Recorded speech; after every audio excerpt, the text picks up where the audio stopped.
Assalamualaikum warahmatullahi wabarakatuh. Halo guys, kembali lagi bersama saya Bobby Herian. Kali ini kita akan kembali mengomentari video dari Luis Prasetyo yang berjudul Rifa Kerasukan Setan Waktu Debat. Wak. Kita akan langsung tonton videonya, habis itu akan kita komentari guys. Shalom again, selamat datang kembali di channel ini. Balik lagi dengan saya Luis Prasetyo. Kali ini kita akan bahas lagi tentang sotoinya Umi Rifa. Dan dalam video ini saya kasih judul Umi Rifa kerasukan. Gara-gara ketika dia debat, dia itu kayak orang kerasukan cuy. Ngomongnya kenceng-kenceng gak jelas. Dan dia bahkan debat sama orang Islam sendiri. Sesama mereka baku bantai. Nah, tapi yang jadi persoalan adalah Umi Rifa udah mulai fitnah-fitnah. Dia fitnah katanya yang berdebat dengan dia adalah orang Kristen yang nyamar jadi Islam. Bagaimana Umi Rifa ini? Kalau emang udah nggak bisa jawab aja. Jangan dulu orang Kristen. Karena memang kalian kan berdebat sendiri. Pandangan Islamnya Rifa dan Islamnya Bapak ini beda. Nah, kita nonton aja videonya cuy. Kalau dia kalah, kau terima dalam kitab Tauratnya orang Yahudi. Begini ya, kita kecurigaan itu wajar terjadi ya. Kita melihat banyak contoh dan bukti bahwa ada orang Kristen yang nyamar dari Islam, itu ada guys ya. Jadi kita nggak bisa menghilangkan fakta itu benar terjadi ya. Memang kita nggak boleh menuduh, nggak boleh ya, memfitnah nggak boleh, tapi kita boleh menyampaikan kecurigaan gitu loh ya. Boleh sah-sah saja gitu. Makanya kita sarankan kepada kita, bukan hanya di pihak Kristen ya, pihak Muslim juga, janganlah pura-pura menyamar jadi agama lain. Tapi gini loh guys ya, karena gini loh, kalau kita kan jelas, Anda lihat para mualaf, itu kan memang mereka tuh memang ngakunya mualaf, nggak mau mereka tuh ngaku bahwa saya pendeta, nggak mau. Mereka sudah malas gitu, mereka mualaf ya mualaf. Mereka paling mengaku bahwa saya mantan pendeta, yang itu dituduh bohong segala macam gitu kan, mantan Kristen gitu kan. Tapi nggak seperti mereka. Kalau mereka memang sering ketangkap basah gitu. Mereka memang ngakunya Islam, ngakunya Ustadz, bahkan padahal adalah Kristen gitu, ya. Atau ya ngakunya murtadin, ngakunya murtadin pada Islam gitu kan. Baik, bukan gitu, pakunya adalah Islam padahal murtadin gitu. Jadi hal-hal gini guys, itu adalah sering kita temukan di tempat mereka, bukan tempat kita. Kita jelas mualaf, jelas memang bangga sebagai mualaf gitu ya. Makanya ada lihat ya, yang resmi kan kita tahu bahwa di Kristen itu ada yang resmi namanya Islamologi kan ada ya. Itu resmi loh, diajarkan. Jadi di tingkat pendidikan sekolah tinggi Kristen itu ada namanya pelajaran Islamologi, mempelajari Islam. Ada. Kita tidak ada. Kristologi itu bukan pelajaran resmi, itu adalah ya kayak kita lah, Anda masuk ke forum debat. Tidak resmi itu guys. Hanya sebagai bentuk kewaspadaan. Tapi mereka pertanyaan adalah kenapa mereka meresmikan itu. Islamologi itu menjadikan bentuk pendidikan yang resmi, diajarkan di sekolah-sekolah tinggi Kristen. Di sekolah tinggi kita tidak pernah diajarkan tentang kristologi. Itu hanya forum bebas seperti kayak saya ini. Saya tidak pernah membuat sekolah kristologi, nggak pernah. Atau saya ikut sekolah kristologi, nggak pernah. Karena tidak diajarkan di yang resmi. Pesantren, sekolah agama Islam itu tidak pernah mengajarkan tentang kristologi, nggak pernah. Kita hanya mengajarkan tentang ideologi Islam, yang mana Isa adalah nabi, bukan Tuhan gitu. Itu bukan kristologi loh, bukan. Itulah isi Quran dan hadis. Kalau mereka kan tidak, memang ada pelajaran namanya Islamologi. Nah, itu masalahnya guys ya. Artinya mereka tentu punya maksud dan tujuan. Kenapa kok ada pelajaran Islamologi diresmikan, dipelajari di yang tinggi, kita kan nggak ada gitu. Dan kalau kita sebenarnya kristologi itu gitu, kita adalah wajar. Kenapa? Karena memang kita perlu untuk sebagai orang beriman, kita kan meyakini rukun iman bahwa kita nggak hanya percaya pada Quran dan hadis, Nabi Muhammad juga aja, tapi juga percaya pada Yesus, Musa, Ibrahim, dan nabi-nabi sebelumnya, serta kitab-kitab sebelumnya seperti Taurat, Zabur, Injil. Jadi kita perlu untuk belajar kristologi sebenarnya. Mereka tidak perlu belajar tentang Islamologi. Kenapa? Karena nggak ada persinggungan. Mereka nggak ada persinggungan dengan Quran, tidak ada persinggungan dengan Muhammad. Karena mereka tidak percaya dengan Quran dan tidak percaya kepada Muhammad. Tapi kita percaya kepada Taurat, Zabur, Injil Yesus, Musa dan sebagainya yang telah diubah ajarannya, guys, oleh orang-orang yang seperti mereka di zaman dahulu, bahkan hingga sekarang. Tertulis dalam perjanjian lama bahwasanya Lut itu meniduri anak perempuannya, Daud mengambil istrinya orang. Percaya kalau begitu? Inilah kamu nggak bisa bedakan mana Biblos dengan Taurat yang diberikan kepada Nabi Musa. Sejak kapan saya dan Bang Yuma mengatakan bahwa Taurat yang diberikan kepada Nabi Musa itu adalah Taurat yang dipegang oleh Yahudi? Kau kopla, kau nggak paham. Yang dirubah orang-orang Yahudi itu membuat dengan tangannya kitab suci lalu mengatakan itu dari Tuhan. Itu pun nggak mampu kau jawab. Siapakah mereka yang dimaksud? Nggak mampu kau jawab. Tadi saya mau bawa ayat yang ibu sampaikan. Ini saya udah bahas di konten kemarin ya. Ini memang ini adalah miskomunikasi. Umi Rifa tidak memberikan orang ini kesempatan untuk berargumentasi. Tapi yang disampaikan oleh Umi Rifa juga nggak salah. Bahwa Taurat itu ada dua ya. Taurat yang asli dan Taurat yang sudah diubah. Nah, yang dimasukkan oleh Taurat yang asli oleh Umi Rifa adalah orang yang dipakai oleh pengikut Musa yang asli. Yang belum menyimpang. Tapi Taurat yang dipakai Yahudi sekarang, Taurat yang dipakai oleh umat Kristen sekarang dimasukkan dalam Bible mereka adalah sudah dipalsukan atau dibawa oleh tangan manusia. Dan itu informasi itu kita dapatkan di Quran, guys, dan hadis tentunya. Ini apa yang disampaikan Umi Rifa ini nggak salah, benar. Cuman salahnya Umi Rifa adalah dia tidak memberikan bapak ini waktu yang cukup untuk kesempatan untuk ngomong, guys, untuk menjelaskan. Itu saja yang makanya saya katakan ini adalah miskomunikasi ya. Makanya kita perbaiki. Umi Rifa yang kali itu mungkin karena terlalu semangat, dia tidak memberikan ruang bagi orang untuk menjelaskan. Harusnya kita harus mendengarkan penjelasan dari kedua belah pihak gitu loh. Umi Rifa ngomong, selesai, bapak ini juga menjelaskan, sehingga ketemu nanti. Oh ternyata maksud bapaknya begini, maksud Rifa begini gitu. Tapi kalau Umi Rifa yang ngomong terus nyocos, bapak ini nggak kasih kesempatan, ya kita nggak tahu bapak ini sebenarnya maksudnya apa, gitu loh. Karena kita hanya dengarkan keterangan sepihak. Gitu guys, itu saja masalahnya. Jadi ini adalah miskomunikasi memang akibat dari Umi Rifa. Tapi sekali lagi Umi Rifa nggak salah dari segi penjelasan ya. Argumentasinya benar, hanya cara dia saja yang harus kita koreksi. Bahwa dia harus memberikan ruang pada orang lain untuk menjelaskan. Sehingga ketemulah apa sih maksud orang ini mengatakan hal itu gitu loh. Sehingga tidak ada kesalahpahaman. Karena ketika kita tidak memberikan orang lain untuk kesempatan menjelaskan, situlah letak peluang jadinya kesalahpahaman guys. Dikatakan kitab Yahudi itu tidak menjawab. Kristen memang kau sosok kau jadi Islam. Antara Torah dengan Bible kau nggak paham. Kau tahu Bible itu apa? Kau tahu Bible apa dulu? Kutanya dulu. Kau tahu Bible apa? Kau tahu Bible apa? Sejak kapan saya dan Bang Umar mengatakan Torah adalah Bible? Tenang. Ibu nggak mau bisa janji kalau begini. Bantah aku. Apa yang kamu bantah? Ibu, saya mau. Kalau saya tanya Rifa, saya akan jawab. Bible itu adalah kitab suci umat Kristen. Dalamnya ya ada Torah, ada Injil, ada Zabur. Tapi itu tidak asli lagi. Selesai sudah perkara.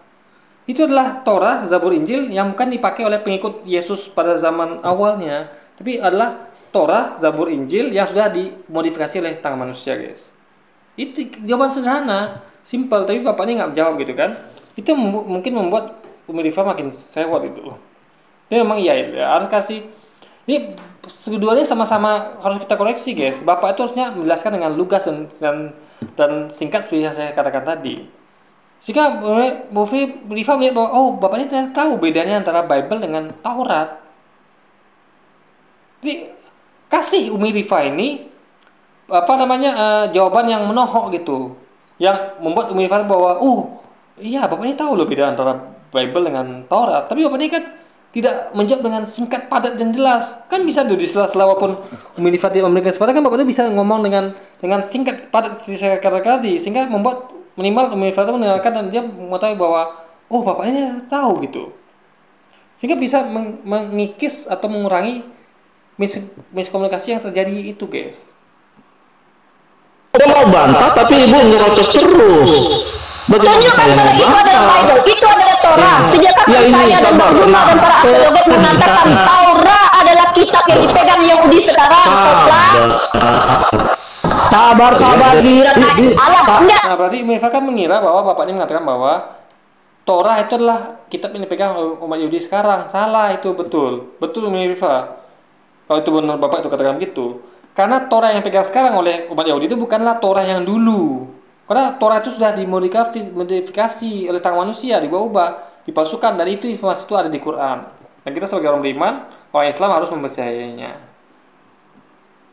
Ya, tadi kau bilang membantah, aku bertanya mau membantai Unirifa, bantai gundulmu itu. Ditanya satu pertanyaan kau nggak mampu jawab. Waliyahkum ahlul injil bima anjalallahu fi. Kalau kata Jumat dengan Taurat itu ngawur Jumat itu. Nggak boleh kalian. Nggak usah bawa-bawa orang lain. Kau menghadapi aku perempuan aja kau mencret loh. Ketika aku tanya, sejak kapan kami umat Islam pernah mengatakan bahwa kitab Torah diturunkan kepada Nabi Musa itu adalah Bible? Kau tahu bedakan Bible dengan Torah.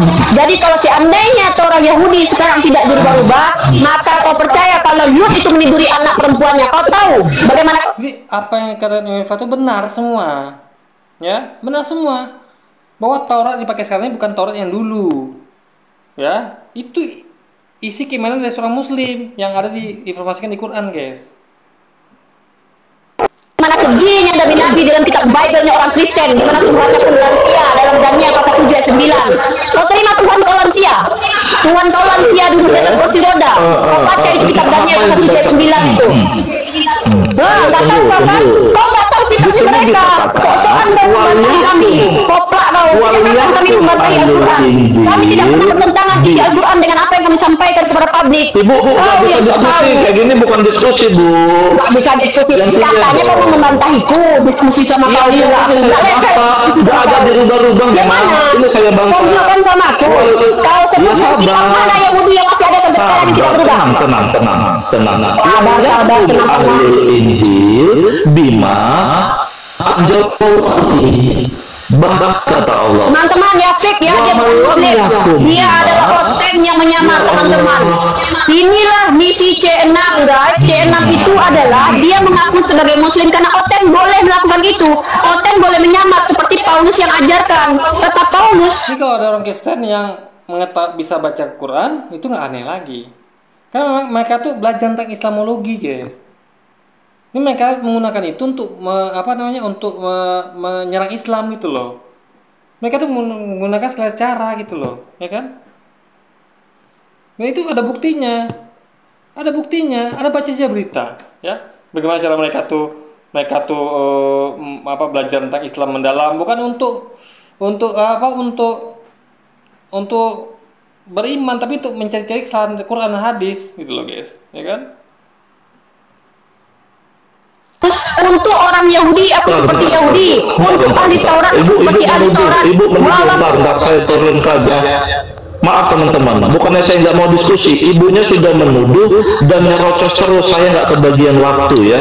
Dari video itu jelas Unirifa fitnah. Fitnahnya nggak cuma yang debat sama dia, katanya dia adalah Kristen yang nyamar dengan metode C6, yang artinya dia menyamar, bahkan KTP-nya pun berubah jadi Islam. Tidak hanya fitnah seperti itu, tapi dia juga fitnah katanya Taurat itu sudah diubah-ubah sama orang Yahudi. Ini sebenarnya adalah tuduhan konyol. Kenapa konyol? Yang pertama, apakah si Rifa ini dia tahu dan bisa membuktikan bagian mana saja dari kitab Taurat yang dirubah sama orang Yahudi? Karena begini ya, nggak mungkin Nabi itu, orang pilihan Tuhan itu meniduri anaknya, nggak mungkin. Itu ada yang sampaikan Unirifa tadi. Ada banyak keanehan, guys, ya. Jadi kita tuh membuktikan sesuatu itu adalah bukan berarti harus kita melihat bahwa ada orang yang menuliskan itu, tidak. Contoh gini misalnya. Misalnya kita membaca suatu buku. Kita kenal watak penulisnya. Misalnya buku Harry Potter misalnya. Harry Potter, kita tahu penulisnya siapa, lalu tiba-tiba ada buku yang semisal itu, kalau dikatakan itu adalah karangan dari dia. Kita membaca bahwa kita nggak meyakini. Kenapa? Ini kok beda dengan gayanya, gaya dia menuliskan nggak begini, gitu loh. Ada keanehan-keanehan yang membuat kita tuh tidak bisa menerima, guys. Nabi kok misalnya meniduri anaknya, gitu loh. Ini hal agak masuk akal. Jadi sesuatu yang Dan informasi itu ada di Quran gitu, dan kita sebagai orang beriman harus mempercayainya. Maka kita tuh cari indikasinya bahwa ada keanehan-keanehan yang ada di Taurat sekarang, ya. Dan Taurat yang itu pun dipakai oleh orang Kristen itu kan. Jadi anehnya Taurat yang sama, Anda bayangkan ya, Taurat yang sama itu diyakini umat Yahudi, tapi tidak diyakini oleh umat Kristen. Mereka mengatakan itu nggak berlaku lagi, sementara Yahudi mengatakan itu masih berlaku. Ya. Kalau kita mengatakan bahwa itu masih berlaku, tapi sudah ada pembaruan. Dalam artian, sebagian masih berlaku, sebagian lagi tidak. Ya, ini sama kalau di Lewis kan mengatakan bahwa itu tidak berlaku semua, diubah oleh perjanjian baru. Di Taurat, Zabur, Injil yang ada perjanjian lama itu tidak berlaku lagi semuanya, digantikan oleh perjanjian baru. Yahudi mengatakan itu masih berlaku karena kita mereka Taurat itu. Kita umat Islam itu adalah di tengah-tengah. Kita meyakini sebagian masih berlaku, sebagian tidak. Yang masih berlaku adalah yang masih asli, yang tidak berlaku adalah yang dipalsukan. Sama kayak gini contohnya, kayak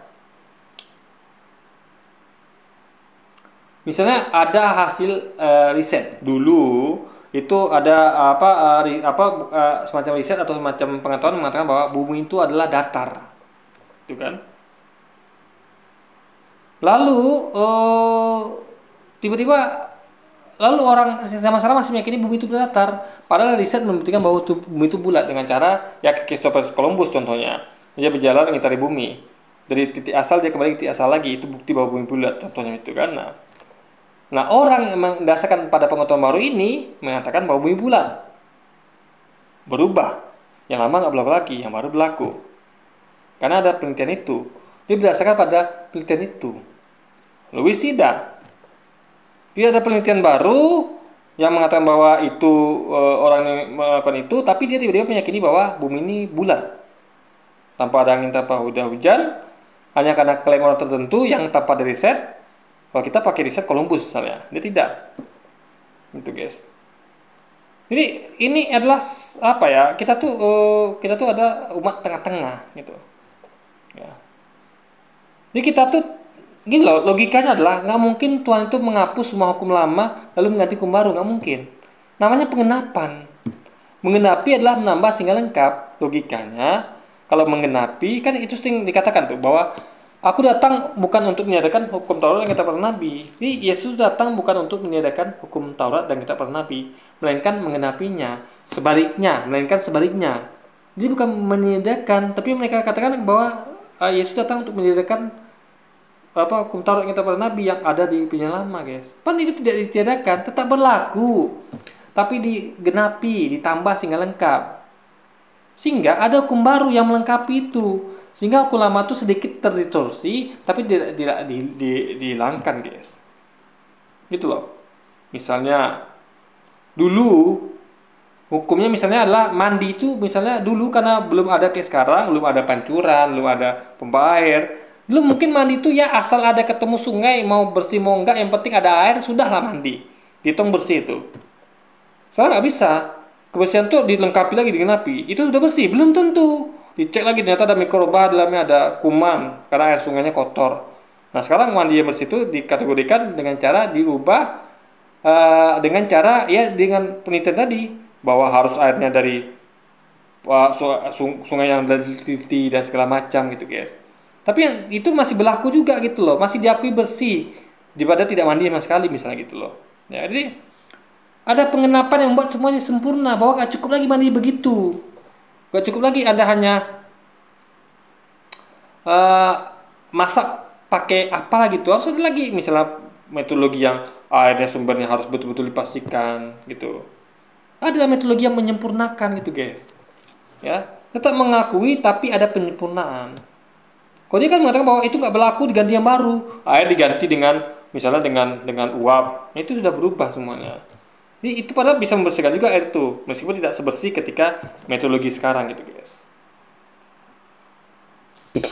Pertama. Yang kedua, kamu punya bukti nggak? Taurat yang asli itu yang mana? Yang bisa menjadi pembanding yang ini asli dan yang ini palsu. Ada apa enggak? Jelas nggak ada. Yang ketiga, So menjawab ini ya, nggak mesti semua itu harus ada yang asli, nggak mesti. Ya. Sampai contoh misalnya ada orang, misalnya saya punya buku catatan harian, saya buat buku catatan harian, atau ada orang lain lah buat, misalnya anak saya buat buku catatan harian, lalu saya ubah buku itu, ya, bukunya saya ubah, yang aslinya mana saya bakar, saya buang, saya bakar, pokoknya saya hilangkan lah jejaknya gitu. Saya tanyakan, bagaimana kita cara membandingkan antara buku harian yang saya sekarang ini yang sudah diubah itu dengan buku yang lama? Kan bukan dengan cara mencari yang lama, karena yang lama sudah saya musnahkan. Cara bagaimana? Cara dengan meneliti buku yang sekarang ini, apakah sebenarnya enggak dengan saya gitu loh. Jadi buku ini dibandingkan dengan kepribadian saya. Oh, di sini dikatakan bahwa aku harus mati hari ini. Nih, lalu orang ini melihat bahwa ini betul kan tulisan saya nih, asli apa tidak? Dia bandingkan dengan saya. Oh, ternyata nggak mungkin ini tulisan si Bobby. Karena orang ini, Bobby ini atau saya itu ya, nama saya Bobby ya, by the way. Itu dia meyakini bahwa bunuh diri itu adalah haram. Ya, kekal di neraka. Nggak mungkin ya menulis bahwa aku harus bunuh diri sekarang, nggak mungkin. Itu bertentangan dengan kepribadiannya. Di sini kita tahu bahwa ini adalah buku harian palsu. Bukan dengan cara yang asli, guys, enggak. Ini enggak mesti harus mencari yang asli. Karena kan yang aslinya dimusnahkan. Ya, sekali lagi ya. Enggak selamanya melulu harus mencari yang asli atau palsu itu lah membuktikan lah dengan membandingkan dengan yang asli, enggak selalu seperti itu.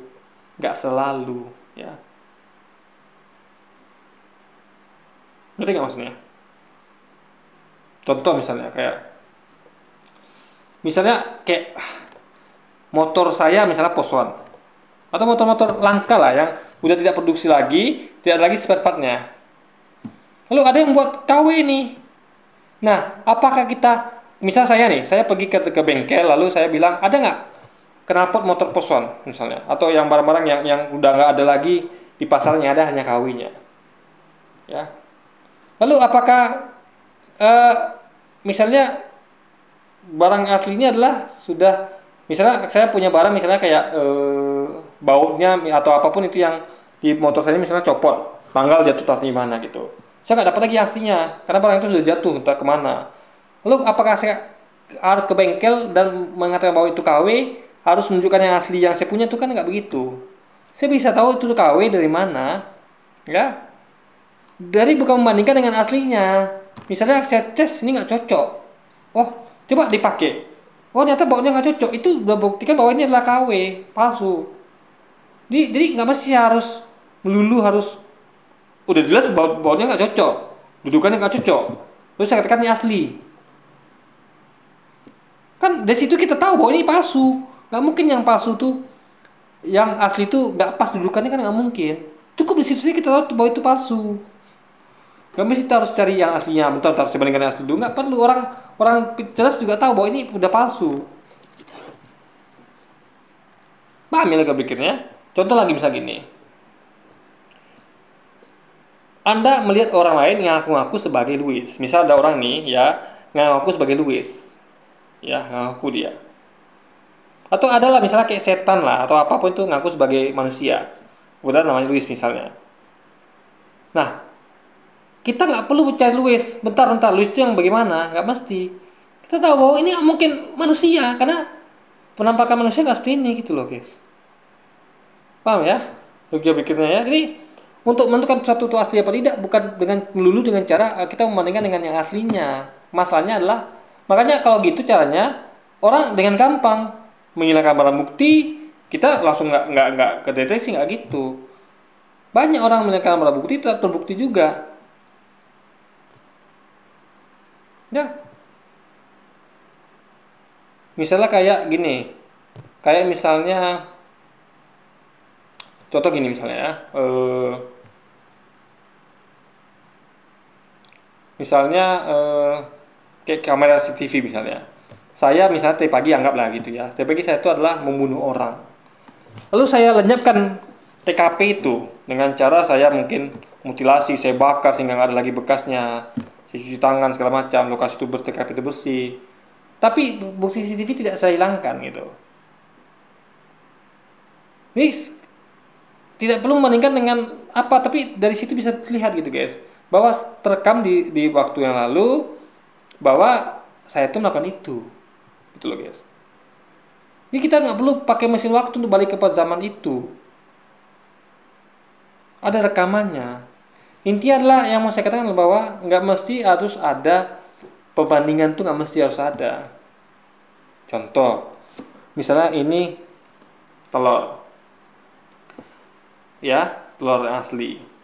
Ada telur palsu misalnya, telur plastik mainan. Lalu Anda ditunjukkan, dijual, Anda beli nih. Orang ngaku, oh ini telur asli ya, padahal telur mainan dari plastik. Anda pegang, Anda bisa katakan bahwa ini pada palsu. Apakah Anda menuntut bahwa mana aslinya? Kan nggak mesti. Saya bisa buktikan bahwa ini adalah palsu. Dari mana? Ya, nggak perlu saya bawa. Bentar ya sambil yang asli, nggak perlu. Simpel logika aja. Kalau ini asli, ya ini bisa saya makan. Buktinya saya makan nggak bisa di plastik. Nah, selesai sudah. Nggak perlu saya tunjukkan yang aslinya. Sesimpel itu guys, itu loh. Jadi saya nggak ngerti bahwa nggak semua itu harus ada diperbandingkan dengan aslinya, nggak mesti. Apalagi kalau yang aslinya tuh udah mungkin rusak, hilang segala macam gitu kan. Itu harus dipahami logika berpikirnya guys. 3. Yang namanya menuduh barang palsu, dia pasti bisa atau punya barang yang asli. Contohnya, kita bicara soal HP ori dan HP KW. Bagaimana kalian bisa tahu yang kalian pegang itu adalah original? Dari mana kalian tahu? Atau kalian tahu HP yang kamu pegang itu adalah HP KW? Dari mana tahu? Ya pasti dengan membandingkan. Ada nggak perbedaan antara yang ori dan KW? Makanya sekarang kalau kita kok dia larinya ke HP ya. Contoh gini lah ya. Kita yang ekstrim aja ya. Kita ambil TV ya. Atau misalnya ya apapun itulah, TV atau misalnya WhatsApp lagi ya. Kita ambil misalnya adalah Steam Deck lah misalnya gitu. Gadget atau laptop. Kita tahu bahwa ini bukan HP, nggak ori ini HP. Kali ini adalah laptop. Jadi nggak mesti harus ada barangnya kan? Iya, kita tahu bahwa cirinya begitu. Kita kan kasih tahu cirinya bahwa telur asli itu begini. Logika kita mengatakan bahwa ini nggak asli lagi. Ini logikanya sama kayak saya bilang tadi. Misalnya buku harian seseorang, ya kita dalami psikologisnya. Ini orang nggak mungkin ngomong begini. Tiba-tiba diklaim bahwa ini adalah buku dari dia. Itu nggak mungkin terjadi. Kan misalnya lagi ya, kayak tantangan ya. Atau kepribadian lah. Kita tahu misalnya kepribadian seseorang. Tiba-tiba ada dia tuh membuat sesuatu yang kita klaim sebagai dia. Bukan kita kira bahwa ini bukan dari dia, karena dia nggak mungkin buat hal itu. Karena itu bukan kepribadian dia gitu loh. Ya. Jadi banyak cara untuk menentukan apakah ini asli apa tidak. Bukan hanya dengan membandingkan dengan aslinya. Nggak gitu semuanya logika pikirnya.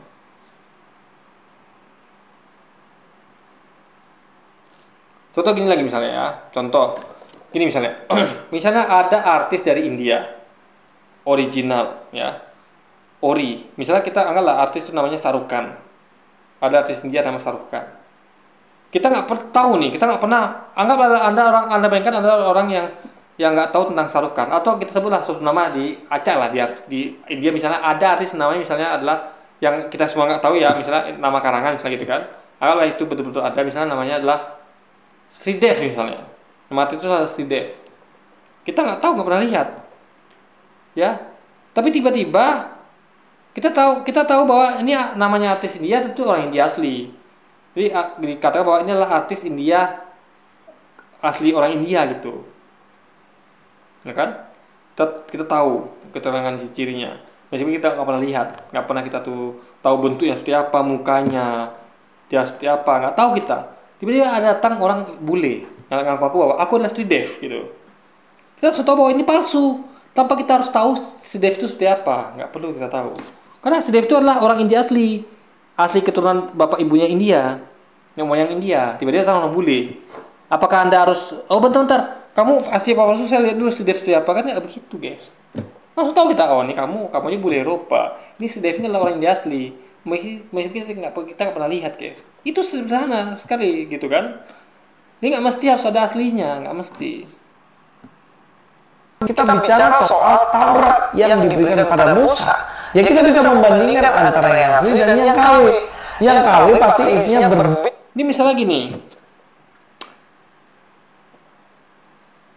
apa ya? Misalnya kayak contoh misalnya daftar, misal di tempat kerja misalnya.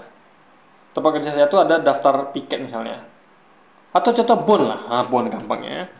Itu kan bos apa namanya?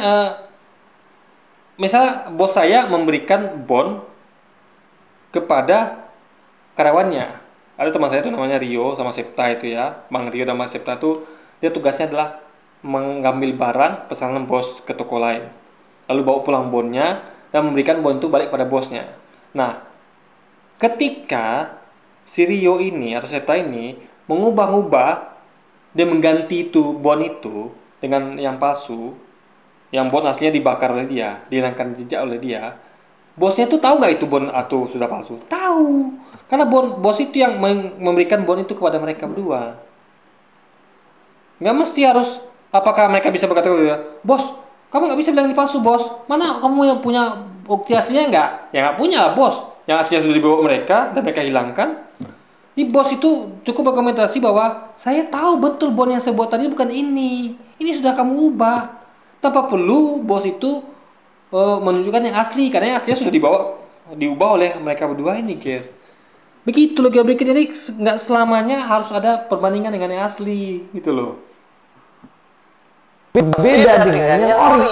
Yang ori dibilang bahwa Lut itu dia itu kan ada. Jadi sih membatasi metodologi namanya. Logika dibatasi oleh dia gitu loh. Ya, metodologi itu nggak bisa dibatasi. Selama masih masuk akal kita pakai metode itu. Masa kita bos itu nggak bisa berargumentasi bahwa ini kamu boni sudah kamu palsukan, ya, walaupun dia tidak melihat yang aslinya, bukan tidak maksudnya walaupun dia tidak melihat yang aslinya, karena yang aslinya sudah dibawa oleh mereka gitu kan, mereka sudah ubah yang ini, nggak perlu bos mencari, bentar ya, saya akan buktikan bahwa kamu ini berbohong, ini bon yang mau pegang ini sudah dipalsukan, nggak mesti, bos itu bisa klaim kenapa? Karena dia memberikan bon itu, ya. Dia yang tahu karena dia yang menuliskan itu, guys. Tanpa perlu dia membandingkan dengan yang asli yang sudah tentu si teman dua saya ini mungkin ya anggaplah ini benar terjadi walaupun tidak gitu kan. Ini adalah fantasi sedikit ya. Dia tanpa perlu dia tuh mencari mana atau kayaknya mereka berdua ini berargumentasi bahwa bos harus nggak bisa tulis kita begitu. Bos harus tunjukkan yang aslinya loh. Yang asli aja sudah kamu bawa pergi tadi udah sama kamu gitu kan. Adalah saudara atau dari Abraham ya, dia saudara dari Abraham dan kemudian dia di tempat di mana Sodom dan Gomora berada dan di situ Lot dia mengawini anaknya sendiri, dua anaknya, karena pada waktu itu Lot dibikin mabuk sama anak-anaknya kemudian tidur dengan anaknya. Nah itu fakta sejarah yang kalian nggak bisa pungkiri. Tidak ada namanya fakta sejarah ya, nggak ada. Kesaksian manusia itu bisa dibuat-buat, ya. Ingat itu ya. Contoh kayak kejadian G30S. Ada yang mengatakan bahwa atau kayak Vina aja lah. Kejadian Vina, kasus Vina Cirebon. Yang si A pelaku mengatakan bahwa terduga pelaku mengatakan bahwa ini bukan saya melakukannya, tapi di versi polisi mengatakan bahwa dia pelakunya. Mana yang benar? Kan mungkin benar semuanya. Apakah bisa dikatakan bahwa ini fakta di fakta? Kan tidak. Sejarah nggak bisa dikatakan fakta, guys, ya, karena sejarah itu adalah kesaksian, ya. Kecuali Anda bisa tunjukkan fotonya atau videonya, itu pun bisa dimanipulasi. Ini adalah karena sumber sejarah itu kan adalah dari kesaksian manusia. Apalagi zaman dulu nggak ada foto, nggak ada video. Lu dengan tidur dengan anaknya, itu ada videonya nggak, ada fotonya nggak? Kan hanya kesaksian manusia atau kesaksian Tuhan. Tuhan menuliskan di kitab suci atau mungkin tulisan manusia. Jadi kalau sekarang mungkin bisa mengatakan bahwa ada buktinya, ada bukti foto, video. Dulu nggak ada gitu, guys. Itu murni semua sejarah itu kan berdasarkan dari kesaksian manusia. Kalau sekarang beda. Sekarang udah zamannya foto, video. Misalnya contoh ada kejadian pembulian di perkelahian, tawuran, pencurian, perampokan, pembunuhan. Ada videonya. Ya sudah, itu bukti video itu. Jelas, nggak bisa lagi dibantah. Tapi kalau cuma kesaksian manusia itu harus dibuktikan. Itu kan kesaksian manusia, karena dulu nggak ada video, nggak ada foto, guys. Nah, itu sebabnya logika. Jadi nggak bisa katakan bahwa inilah bukti sejarah, nggak bisa. Karena zaman dulu sama sekarang beda-beda. Kecuali ada video, ada fotonya. Bahwa ada bisa karena itu adalah bukti sejarah. Tapi selama hanya kesaksian manusia dan manusia itu bisa memanipulasi kesaksiannya, bahkan foto video pun bisa dimanipulasi, tapi itu kita singkirkanlah itu kan. Karena kesaksian manusia itulah rentan sekali. Makanya nggak cukup hanya kesaksian manusia, harus ada bukti berupa foto video untuk menguatkan gitu loh guys. Percuma ada kesaksian banyak orang tapi nggak ada foto videonya juga nggak kuat gitu. Makanya ada bukti, ada saksi. Bisa bedakan antara saksi dan bukti. Sejarah zaman melampau itu hanya berupa kesaksian, bukan bukti. Karena bukti itu adalah berupa video, foto, dan segala macam, guys. Bukan kesaksian manusia. Itu bukan bukti namanya. Kiri. Ya faktanya memang seperti itu. Jelas yang KW adalah yang menentang itu. Kan gitu. Yang original ada kok. Terus bagaimana cara? Jadi kalau saya buat atau orang-orang ini kalau gitu kayak si orang saya ngarang nih, saya buat buku misalnya, saya tuliskan situ bahwa saya pernah bunuh 50 orang. Lalu terus berkata bahwa ini buktinya bahwa dia ngomong seperti itu lah. Emang ngomong saya bukti? Kan saya bersaksi. Untuk sesuatu kesaksian saya benar gitu guys. Itu yang salahnya Luis itu. Dia menyamakan transaksian dengan bukti. Padahal saksi dengan bukti itu dua hal berbeda. Apa yang saksikan manusia itu belum bisa dibuktikan selama belum ada foto, video, atau hal lainnya. Tapi hanya berupa kesaksian tuh belum bisa dibuktikan guys. Sekali lagi. Makanya kesaksian itu butuh bukti-bukti pendukung. Makanya carilah videonya, fotonya, atau bukti-bukti lain gitu kan. Nggak cukup hanya kesaksian saja. Tapi ini kan bukti betul-betul hanya kesaksian saja. Bahwa Lut itu dibuat mabuk lalu tidur dengan putrinya. Tapi secara logika kita katakan itu masuk akal. Karena bagaimana bisa seorang nabi yang mulia, pilihan Tuhan itu bisa melakukan kesalahan fatal seperti itu? Nggak mungkin. Karena nabi itu kan contoh. Nanti orang mencontoh loh. Nabi aja begitu, berarti boleh dong tidur sama anak kita. Asal dibuat mabuk. Kan tak begitu logikanya guys. Sama kayak ada kesalahan misalnya gini. Kalau manusia mungkin bisa melakukan kesalahan. Misalnya presiden menunjuk menteri, ini menteri itu korupsi. Bisa terjadi. Karena presiden nggak sempurna. Dia nggak bisa mengetahui watak seseorang. Nggak bisa dia mengetahui betul ini orang siapa. Sehingga dianggap itu orang itu baik, padahal dia koruptor. Tuhan nggak begitu. Nggak mungkin Tuhan itu salah pilih orang. Nggak mungkin. Dia ada tuh sedang menyamakan Tuhan dengan manusia. Itu yang sedang Anda kerjakan sekarang. Lakukan sekarang. Bahwa ada kemungkinan bahwa Tuhan itu salah pilih orang sehingga dia memilih nabi yang berbuat hal yang hina seperti itu guys, pikir-pikirnya. Dan itu nggak mungkin ya. Tuhan itu beda dengan manusia, nggak mungkin Tuhan melakukan kesalahan seperti itu, nggak mungkin ya. Karena nabi itulah sebagai suri teladan, sebagai contoh. Sedangkan jangan nabi, guru kita saja, orang tua kita saja, bahkan teman kita itu harus jadi contohnya. Apalagi ini nabi, orang pilihan, utusan, yang kata-katanya itu adalah firman Tuhan, yang dia sedang menyampaikan firman Tuhan. Masa kok jadi legitimasi dan kredibilitas nabi itu harus tinggi. Karena dia orang yang wajib kita percaya. Jadi jadi gini loh, kayak kita lah, kita milih orang aja, jangan Tuhan lagi. Kita milih orang. Misalnya kita mau milih, misalnya saya mau mempekerjakan orang. Saya satu cari orang jujur, orang yang ibaratnya dia tuh gak boleh berbohong. Sehingga produk saya tuh kan citanya baik gitu loh. Cita perusahaan saya baik. Orang nggak nuduh bahwa itu karyawannya begitu gitu kan. Jadi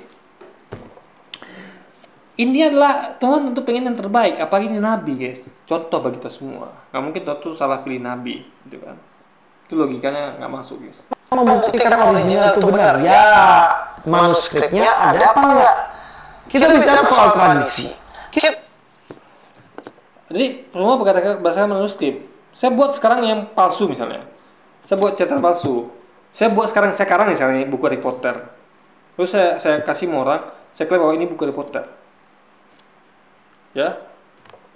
Orang-orang yang saya kasih ke pedalaman. Apakah mereka harus percaya? Kan tidak. Meskipun mereka tidak pernah baca buku Harry Potter, mereka tidak bisa langsung percaya begitu saja gitu loh. Lalu sekarang bahwa kalau percaya itu kan ada manuskripnya. Loh, itu kan manuskripnya saya buat, bukan yang J.K. Rowling buat gitu loh, ya kan? Intinya adalah harus ada setelah terima untuk menentukan keaslian itu, harusnya harus ada setelah terima sehingga jelas barangnya. Misalnya ini HP saya kasih ke anak saya kasih ke cucu saya, ini jelas barangnya. Jadi tiba-tiba ada HP ditemukan, lalu orang klaim bahwa itu punya saya. Bagaimana bisa ada klaim seperti itu? Atau barang apapun itu yang tidak ada data saya gitu kan? Kayak dompet yang ada fotonya, atau barang kayak telur ini lah. Ini telur saya nih. Tapi kalau saya wariskan ke anak saya, nah ini telur bapak ya simpan ya, disimpan anak saya kasih ke cucu saya. Itu jelas barangnya asli nih di saya. Tapi kalau tiba-tiba ada orang temukan telur di jalan, lalu klaim bahwa ini klaim telurnya si Bobby, paling bisa guys. Karena telurnya itu ada tanda segala macam gitu. Jadi warisan itu penting. Makanya kalau kita lihat ya, metodologi Quran itu adalah diwariskan. Imam Muhammad itu menyampaikan firman Tuhan, ya, didengar disaksikan oleh para sahabat, dicatat dan dihafal, diwariskan turun-temurun, tidak terputus. Oh, mereka berbeda. Mereka hanya menemukan manuskrip. Ditemukan, tidak ada warisan turun-temurun, tidak ada. Sama kayak telur tadi ditemukan, lalu ada klaim bahwa inilah telur saya gitu. Gak bisa coba. Tapi kalau Anda memang tahu bahwa ini telur yang saya kasih ke anak saya, lalu tulisan cucu saya, itu bisa memastikan bahwa itu telur dari saya. Kalau ada hanya temukan telur tapi jalan lalu bilang itu telur saya, itu mustahil guys. Nggak ada logika yang masuk akal gitu kan. Metodologinya salah gitu. Kitab Taurat itu memiliki tradisi yang ketat. Tradisi dalam memegang, memelihara manuskrip-manuskrip itu yang ketat. Yang pertama. Ini klaim saja, ya. Kalau memang itu Yahudi itu klaimnya ketat, ya, kenapa Anda tidak percaya pada Yahudi? Anda sih tidak percaya pada Yahudi, ya. Anda beragama Kristen sekarang. Jadi logikanya harus dipakai guys, gitu loh. Mereka tidak percaya dengan ajaran Yahudi, padahal logikanya ajaran Yahudi itu tuh mengambil dari Taurat. Mereka nggak percaya, gitu loh.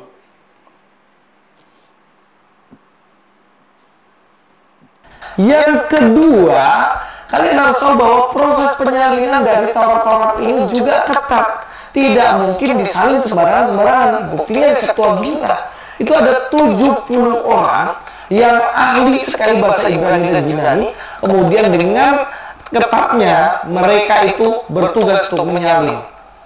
Bahkan itu orang mau menyalin kata Yahweh aja, dia harus pergi mandi dulu. Dan kemudian dia tulis lagi Yahweh. Ini manusia tuh nggak bisa samakan ya. Yang pertama itu manusia ditemukan. Ingat, naskah Anda itu ditemukan di Lok Mati, ditemukan, bukan diwariskan. Mau Anda itu terjemahkan dengan pun caranya, tetap itu ditemukan. Suatu yang tidak ada, yang alias memang terputus, guys. Kayak telur ini, Anda klaim bahwa ini telur saya. Anda temukan telur di jalan, lalu katakan itu punya saya. Nggak bisa dipastikan. Bisa punya saya, bisa tidak. Tapi kalau Anda memang tahu ini telur memang saya kasih karena saya, lalu kasih itu saya, kata itu saya itu benar. Memang saya pernah, misalnya saya melakukan itu misalnya. Ada warisan turun guys. Kalau ini kan tidak, terputus karena manuskrip itu ditemukan, lalu dipikirkan bahwa ini adalah tulisan Matius, tulisan segala macam gitu guys. Bagaimana bisa kalian yang baru lahir kemarin, Rifa, kamu baru lahir kemarin ngomong, oh itu palsu. Palsu, gue bilang. Ada saksimu, kamu bilang bahwa penyalinan itu palsu. Kan enggak ada. Itu informasi dari Tuhan. Contoh, kayak kejadian Adam. Kita nggak menyaksikan bagaimana Adam dilahirkan, tapi Tuhan menginformasikan. Kita percaya apa tidak? Kita percaya. Apa kita harus lahir di zaman Adam? Kan tidak gitu. Jadi orang beriman itu percaya informasi yang dia menilai masuk akal, letaknya pada masuk akal apa tidaknya, bukan apakah kita hadir pada peristiwa itu. Ya, surga neraka, apa orang pernah lihat tidak? Tapi kita percaya kan? Karena masuk akal, logis. Ada reward, ada punishment. Penciptaan Nabi Adam, kejadian Musa belah lautan, kita percaya apa tidak? Apa mentah-mentah kita tidak di zaman itu, lalu kita tidak percaya? Enggak begitu. Tapi logis apa tidak? Logis. Karena Musa itu membuat mukjizat dengan bantuan Tuhan. Kecuali kalau kita bahwa Musa membuat itu tanpa ada bantuan Tuhan, itu baru nggak masuk akal. Ya. Karena apapun itu ya jangan mukjizat yang dilakukan Musa. Kita mendapatnya atas bantuan Tuhan ini. Kalau nggak ada udara yang Tuhan berikan, kita nggak bisa bernapas, guys. Yang selanjutnya adalah ditemukannya gunungan Laut Mati. Itu manuskrip sekitar abad ketiga. Akan ditemukan. Tidak ada 105. Ditemukan telur di tepi jalan, di Laut Mati. Apakah itu telur saya? Apakah itu telur Firaun? Belum tentu. Tapi kalau telur itu diwariskan, nih saya kasih ke teman saya nih. Ya, teman saya kasih temannya lagi. Orang tahu itu. Orang bisa katakan bahwa itu telur saya yang saya titipkan ke mereka, gitu loh. Karena ada warisan, dan itu hanya terjadi pada Quran hadis. Tapi di Alkitab tidak ada itu. Jadi Alkitab itu diwariskan, tapi ditemukan. Kan seperti kata tadi, ditemukanlah gulungan di Laut Mati. Islam tidak pernah mengenal kata ditemukan. Oh, ditemukan Quran nggak ada, ditemukan hadis nggak ada. Yang ada adalah diwariskan. Jadi metodologi dalam Islam itu jelas diwariskan. Mereka tidak ditemukan, guys. Itu dua hal berbeda. Saya mewariskan telur pada cucu saya, sehingga bisa dipastikan itu adalah telur saya. Louis menemukan adanya sesuatu gitu manuskrip. Itu bukan suatu hal kepastian, guys. Namanya ditemukan gitu kan. Bisa benar, bisa tidak. Tapi kalau diwariskan pasti gitu ya. Itu pastilah benar, guys. Asli gitu kan. Yang ditemukan dan itu isinya sama persis dengan Taurat yang ada saat ini. Jadi omong kosong kalau mengatakan bahwa Taurat yang dipegang oleh orang Yahudi itu adalah palsu. Kalau sama persis, kenapa orang Yahudi tidak percaya Yesus Tuhan? Kan sama persis. Harusnya kan kepercayaan juga sama persis, guys. Isi Taurat orang Yahudi itu mengatakan Yesus bukan Tuhan. Bahkan ada lagi tuh Talmud atau mereka tuh mengatakan bahwa Yesus itu sedang dibakar di api neraka, di api yang sangat panas gitu. Jadi kalau sama, memang isinya sama, harusnya kepercayaan Yahudi dan Kristen nggak beda, sama harusnya. Karena beda itulah makanya, sama kayak Quran dengan Alkitab itu kan beda isinya. Ada yang sama, ada yang beda. Kalau sama semuanya, persis misal Anda kata bahwa Quran itu kan dia mengatakan bahwa tadi adalah Taurat dia dengan Taurat Yahudi itu sama. Maka sama dengan kita harusnya mengatakan bahwa Quran kita dengan Alkitab itu isinya sama semua, sehingga kepercayaan kita harus sama. Kan tidak, kita membuktikan bahwa Alkitab itu isinya beda dengan Quran kita. Maka kita tuh beda keyakinannya gitu dengan mereka, guys. Itu sebabnya Louis ini. Ini buktinya adalah tidak sama Tauratnya Yahudi dengan Louis adalah buktinya kepercayaan mereka saja beda gitu. Karena kepercayaan mereka kan ditafsirkan dari Taurat yang mereka pegang masing-masing, guys. Hanya orang yang tidak tahu sejarah, orang tidak tahu arkeologi lah yang bilang bahwa apa yang dipengaruhi orang Yahudi semua sejarah itu harus kita yakini ya, nggak semua sejarah. Ya. Sejarah Vina saja ini, yang 8 tahun lalu itu Simasiur. Ada yang bilang Peggy itu pelakunya, ada yang bilang bukan, ada lagi bilang Sakata telah nggak bersalah, ada yang bilang itu bersalah. Harus dibuktikan lagi. Itu 8 tahun lalu loh, apalagi yang berabad-abad lalu gitu. Jadi saya katakan ya bahwa ingat, metodologi warisan itu adalah sangat terjaga daripada hanya ditemukan. Ya, saya misal saya belajar Wing Chun yang memang diwariskan dari guru pertama Wing Chun yaitu Ip Man. Ip Man itu diwariskan lagi oleh gurunya yang namanya Wing Chun yang memang namanya Wing Chun nama orang gitu kan. Ya, dan itu waris turun-temurun sehingga itu bisa dipastikan kevalidatannya, keasliannya. Kemudian kan tiba-tiba ada orang nemu buku di jalan, buku silat harimau. Lalu dia bilang bahwa itu adalah yang nulis adalah kakek ini atau Ichiano. Kan nggak begitu logikanya, guys. Maksudnya tuh peluangnya tuh benar tuh kecil sekali. Kemungkinan untuk nggak benar juga ada, tapi kalau wariskan tuh nggak mungkin salah, nggak mungkin. Ya, uang diajarkan oleh di guru saya belajar dengan guru yang berhubungan langsung terus ke atas sehingga ke iman sendiri gitu misalnya gitu kan. Nah, jadi warisan tuh menjaga keautentikan, keaslian, dibandingkan hanya ditemukan, guys. Kayak telur tadi. Telur ini saya wariskan kepada anak saya, cucu saya, itu akan dipastikan itu telur memang dari saya. Tapi kalau telur itu ditemukan di jalan, itu nggak bisa dipastikan bahwa itu telur dari saya, guys. Karena metodologinya kurang kuat gitu kan. Begitu saja. Yang ini Bapak tolong kasih tahu, kayaknya ini Rifa ini udah mulai kerasukan teriak-teriak, nggak jelas nih. Oke, terima kasih, itu saja Louis Prasio sini. Nggak bisa bedakan antara kerasukan dengan nggak kerasukan. Orang-orang nggak jelas itu bukan berarti kerasukan, ya. Rifa ini terlalu semangat dia, terlalu semangat itu aja kendalanya. Jadi itu masalahnya, dia tuh terlalu semangat sehingga dia tuh tidak memberikan orang ruang untuk berdebat, untuk menjelaskan. Itu saja masalahnya. Ini miskomunikasi, bukan kerasukan. Ya, yang kerasukan itu adalah ibadahnya mereka ini. Ada putarlah video-video mereka beribadah di gereja. Itu lebih mendekati kenyataan bahwa itu lebih mirip kerasukan dibandingkan dengan Umi Rifa ngomong tadi. Umi Rifa ngomong itu masih benar, masih terstruktur, masih benar apa dia sampaikan, masuk akal. Lah orang-orang yang ibadah di gereja yang joget-joget itu, ya itu apa yang mereka lakukan gitu? Nggak ada kata-kata yang masuk akal, hanya gerakan-gerakan yang kita lihat itu gerakan seperti yang aneh gitu, guys. Itulah yang lebih mendekati kesurupan.